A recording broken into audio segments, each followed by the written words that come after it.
Yo, there it goes. The Paquito back in action again. Pac-Man is back in the land of Dawn. But something interesting also with the draft is Cold World, right? He picked up this Rafaela. I mean, it's not the worst option. Now they have sustainability in their kit. You already have a marksman who can play for the survivability aspect with the BMI. And you also have Nathzz to make up the difference with the crowd control on top of best player with some crowd control of his own for the side of C9. But for BTK, I mean, the draft is looking strong, a lot stronger than the first two games we got to see them run. And right now, I think both sides have equal footing, the 50-50 on the way. Yeah, I mean, even with the Paquito last time, it was actually a decent game for BTK in the early and mid. It was just that big collapse. Once the Hayabusa got online, once Basic got online, that's when the problems started to occur for BTK. So I'm not counting this Paquito out at all. The CC is there for the team, but Cloud9 has a very clean draft as well. It's the final countdown.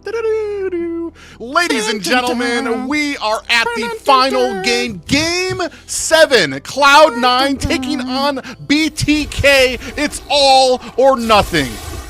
And a chance at a reverse sweep. Who would have thought it? The BTK has been able to push on forward. Hoon meditating, laying on the couch. He knew the entire time. And right now, both sides at equal footing. A chance to claim that crown for North America. All right, so do you think if BTK wins, Hoon will get up? Do we think he will get up if BTK wins? Or will he'll just close his eyes and go to sleep at that point? He's like, all right, it's finally time to rest. Coming into this game, though, looking at the drafts, I mean, I'm wondering, it already looks like it's getting pretty aggressive early on, and it does look like Shark is going to take the Gatad and Fried Chicken with that Cho and the XP. Yeah, and Shark, we do have a little bit of a CC going on to Mark Cutie. He's going to dash himself to safety. Yeah, going to go back to safety. I mean, there's a lot of sustainability for the Bloodthirsty Kings. And yeah, you are right on the money with Shark, right? He ran this Gatot in the roam position. And again, we're going to be see Chicken on this Cho. He's going to be paired up against Nathzz on the Ruby. Yeah, Basic doing a good job at freezing lane up there, trying to keep it on his side. Bazia not falling for the tricks. I'm wondering, I feel like mid is going to be so crucial in this game. Shark and Hoon, Mark Cutie, Cold World. It's been the matchup of the season. And honestly, both of them, it finally feels like BTK, their mid is rotating very well. Cloud9 as well. Cold World on this raft. We know how fast he moves around. We know his plan with this hero. Man, and doing such a good job of kind of reading some of these. I know in the last game that Mobazane played Paquito, I was kind of wondering about some of these kills that Mobazane was kind of trying to initiate. He didn't get the kills. They were mostly assists. Ooh, we're going to go ahead and start a fight here. Yeah, G-Kondo from Chicken may be the opportunity, but both sides fighting it out. The Lantern dropping down, and Zane able to get the retribution for the Bloodthirsty Kings. Hoon will punish best player. Mark Cutie responds back, finding Hoon. That'll be a 1-for-1 trade and a turtle over to the Bloodthirsty Kings.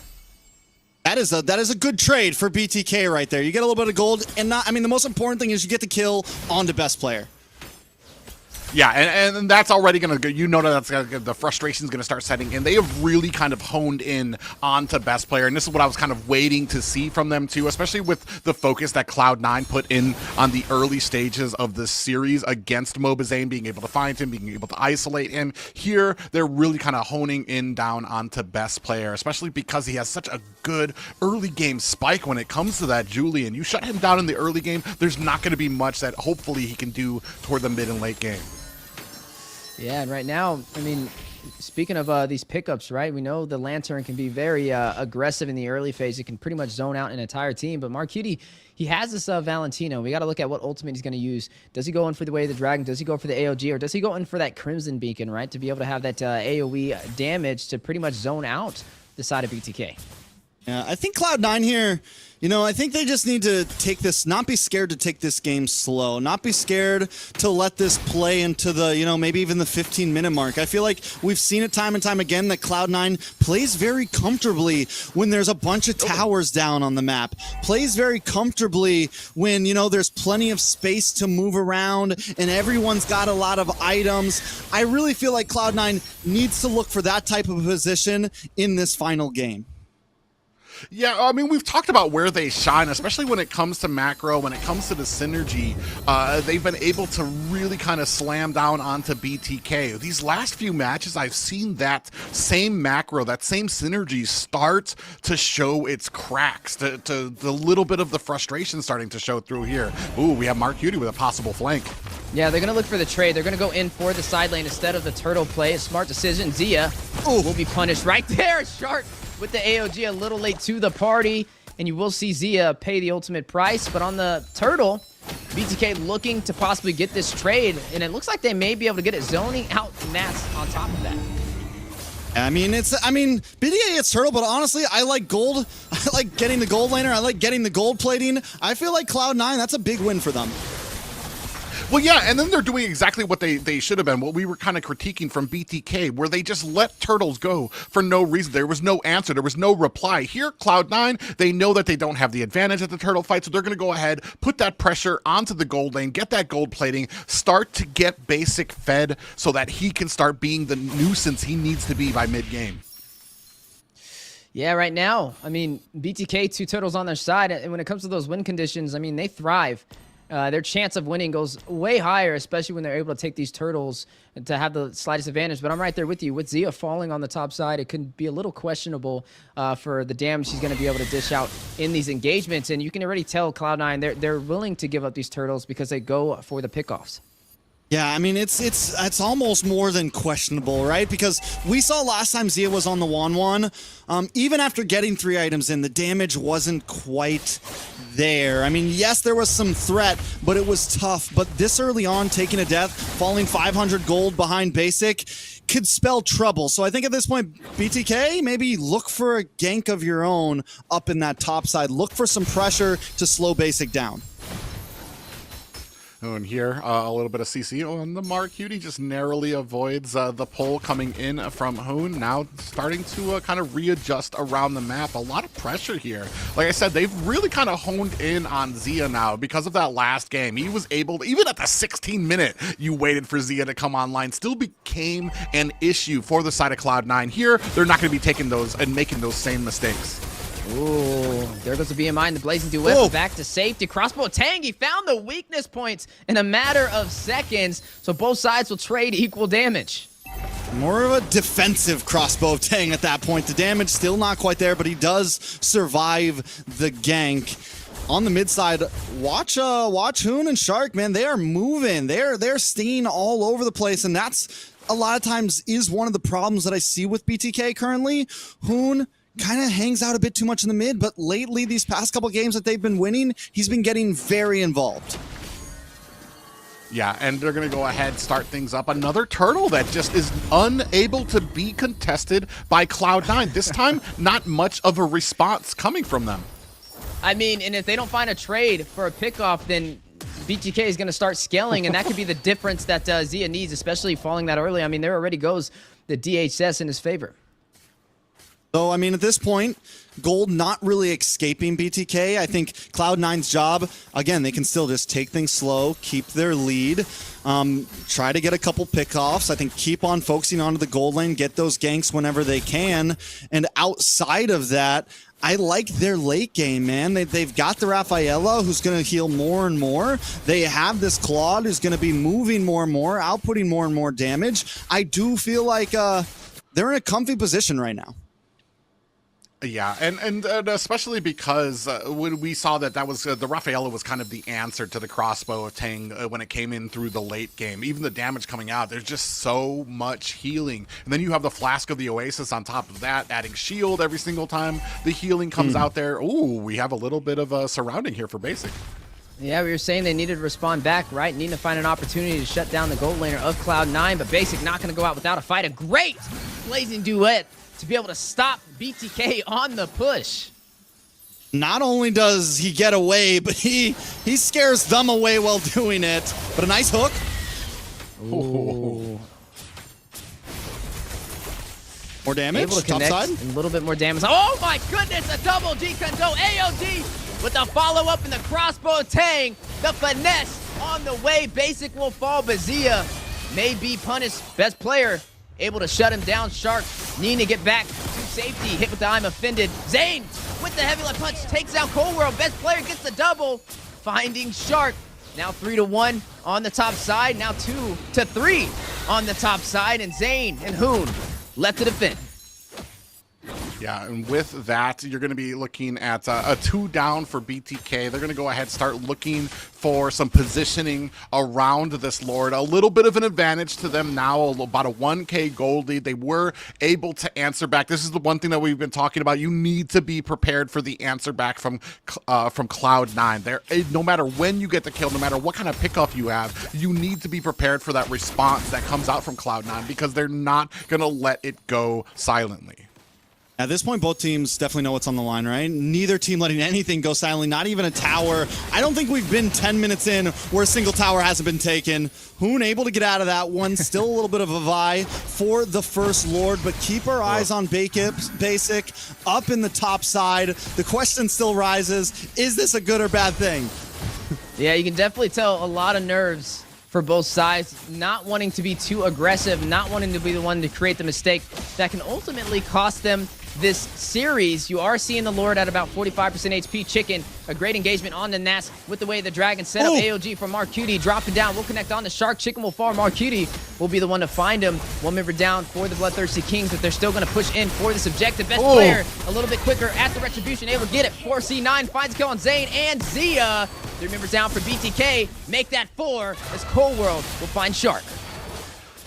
Man, we were talking about the pressure, and it's starting to pay dividends now. Basic able to come in with the Blazing Duet. The amount of damage he's able to release onto BTK, allowing Best Player to come in to do the cleanup job. And just like that, 4 members of BTK fall. Yeah, that is going to be devastating at this point. I mean, it is Mobazane goes down. Everyone takes a shot to the face there. And C9... they feel it. They have the momentum. They're going to start trying to make moves around the map. Look at everyone in a different lane. Yeah, you do see the way the Dragon set up too from Chicken. Now forced to go back to safety as the Lord marching in on the top side. The knockup from the enhanced chains. A great setup. But can they follow through? Zia able to find Nact. Quick punish. Nact very low. Shark will fall. Cold World able to take him down. That is going to be a 1-for-1 trade for both sides. Oh, man, and just like that, a 7K gold lead for the side of Cloud9, down to high grounds of BTK. At this point, can they defend? Zia still dancing, still trying to make something work. Cloud9, I mean, I think as long as they play this safe, they're in complete control, and I think it's been the game plan from the beginning, right? Just play smooth, don't overextend, get our gold leads where we can, control the map. And just look at the difference of what 1 minute can make as well, right? 1 minute ago, BTK had all their turrets. Now they're down to an inhibitor on the bot side, and Cloud9 having a lot of insurance to work in their favor. That just shows you how one little mistake can be the difference. Well, and especially for teams like this who are just so well synergized, who have such a grasp on the macro and what they need to do and where they need to push, especially with the benefit of a Lord coming out. It's just, you cannot give up. You've talked about it before. You can't give up an inch because these guys are going to take a mile for it. Here, right now, 12-minute mark, a BTK on the back foot with a 7K gold deficit. And look at this defense that Cloud9 has over the river. Look at the defense that they have. I mean, just this line of members, and they're getting back to that angled style play that Cloud9 does so well, especially in a game when your enemy has no towers. Best player going up to the top side. And at this point, they just wait. So the question is, like, how does BTK break through this, right? Either Fwy Chicken gets the big kick, gets the pickoff, or Shark gets the big AOG. But I think it's definitely, they have to find at least one member to kind of crack through the armor. Right, I mean, it was just that one engagement that really opened up the map for Cloud9. I still think BTK can take the fight when it comes to the 5v5, but they're definitely going to have to be more careful on positioning, because if they fumble that opportunity again, Cloud9 are going to look for the early finish. When you see right here, Fly Chicken dancing around Cold World here. I'm not even sure if he knows if he's in that bush, if he's cleared it just yet. Cold World very patient right now. I don't think I don't think Fly Chicken knows he's there at all. And Cold World, just like the patience is a virtue at this point. Hanging out, no vision, and there's the Cold World basic combo at the bottom lane once again. Yeah, the split push in effect to be able to have the wave management. And now both sides find it out. Airborne knockup. Zane able to find Nathzz. That's huge for the Bloodthirsty Kings, but they need to get back to safety. Look at the lantern placement. Basic with the side play of the Blazing Duet to the full team. Best player finding Shark. That is going to be a 1-for-1 trade in the mid lane. Crossbow tank activated with the Winter Crown to buy some time. Hoon will find Cold World. Basic goes back to safety to BMI. Mark Cutie finding Zia. They don't have the ADC. Zane takes down best player. No retribution for Cloud9.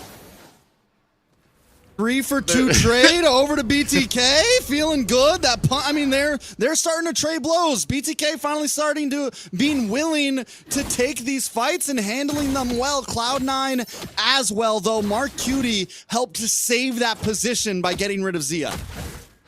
Yeah, I mean, and Zia's become a huge issue for the side of Cloud9. Even at 1-4 right now, 14 minutes, he's still got 2 more minutes before he hits that Zia power spike that we know him from the last game here. So still some wiggle room for BTK, but man, just right now, already kind of limiting it down to a 3K gold lead for the side of Cloud9. BTK just is still in it, but Zane, a little bit of a miscalculated play, now working in his favor, finding Basic, able to sustain himself, and whom will find Cold World? Did he just turn this around?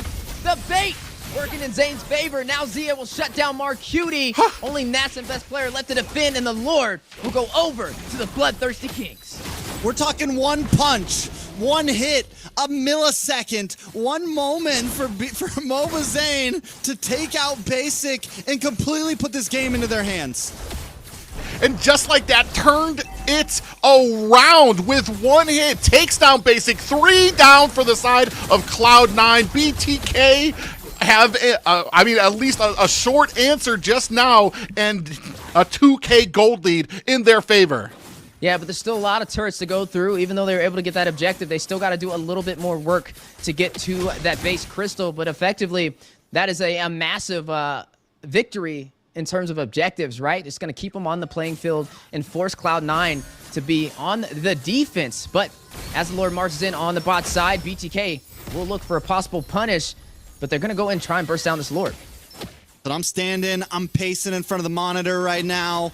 Anything could happen. I think Cloud9 needs to do what they've been doing. Take it slow, right? They can't rush this. I think when they overextend themselves, when they go for these big plays, that's when the mistakes start to come in. They cannot underestimate BTK at this point. I think they really just need to let BTK come to them, and there it is. Yeah, the initiation on the way. Zane able to find best player. Oh! Be able to get another. Zia finding Nathzz. That's 2 down for Cloud9. Blazing Wet into the heart of the battle. Shark falling for the Bloodthirsty Kings, but not going to stop BTK on the push. Minions in the mid lane. AOG Chicken finding Mark Cutie. Moments away with one final strike. Cloud9 will be shut down by the Bloodthirsty Kings. The thread of fate has been severed, and they reclaim the crown as North America's champions. The